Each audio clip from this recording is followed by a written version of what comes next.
Experiment 1. Did Mr. Plover bury the crowbar? Let's find out.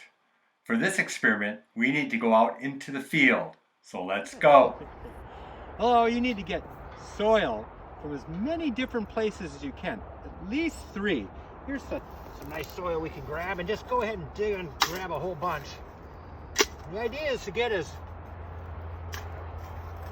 go to areas with different types of soil. You don't want the same type of soil. This is some good old black dirt.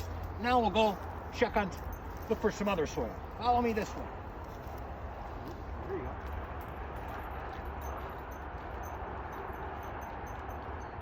All right, here's another good spot. Now, you can see some pebbles in here. We definitely want some pebbles. Pebbles are great. And if you have a better trowel than this, please use it, or a shovel. It'll be a lot easier. All right, now we're ready to go to the next. Here we find some nice sand.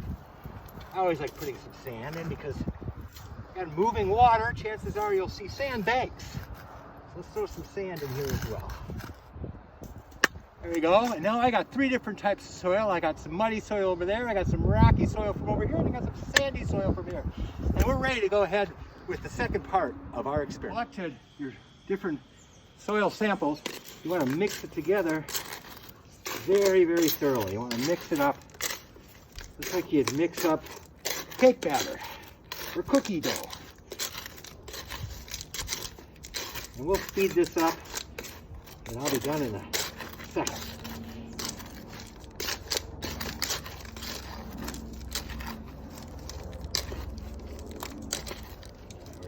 Thank you.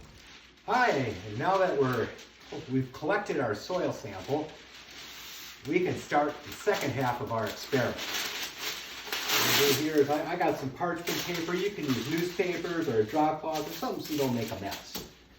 And in my case, I have 2 mason jars. You can use just about anything.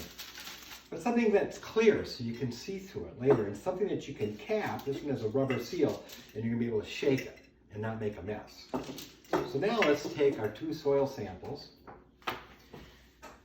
from our 1 big bucket of soil. Let me put it back here so you can see it.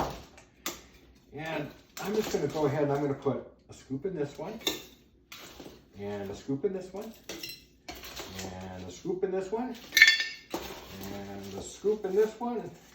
So it's all filled up on both sides. I'm going to go back and forth. That keeps it as random as possible. Even though I mixed it outside, this further mixes it. You can see it's sort of a mess, so as carefully as possible. Outdoors is probably best, but not for videotaping. When I fill these up, I'm going to pour water into one of them. You don't need to pour water into both of them, just into one, because this is going to simulate the stream. I'm going to go ahead and fill up. I see some air bubbles. It's pretty exciting.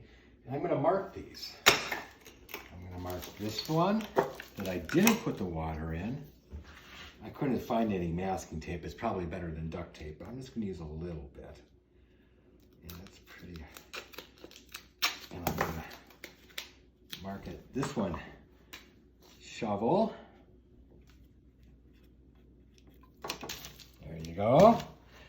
And this one here, I'm going to shut. And I'm going to name it stream. There we go.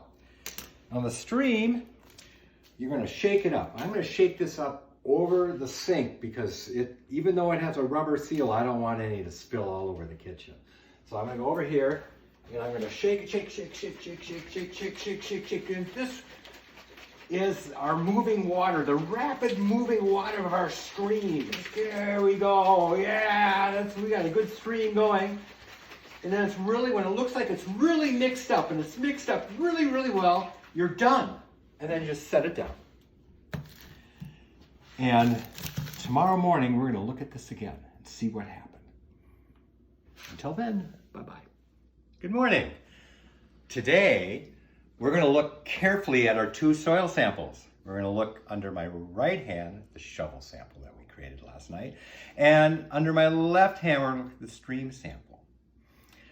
What we're going to look for is a difference in grain size. And from that, we should find out if Mr. Plover was telling the truth. Was the crowbar buried by a shovel? Look carefully at the grain size. Look up and down and compare the grain size through our sample. Now let's look at the stream.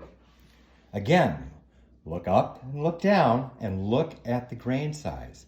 Is it smaller at the top or smaller at the bottom? And does that make a difference? Ask yourself, now that we've looked at these two samples, do we know now if Mr. Plover was telling the truth?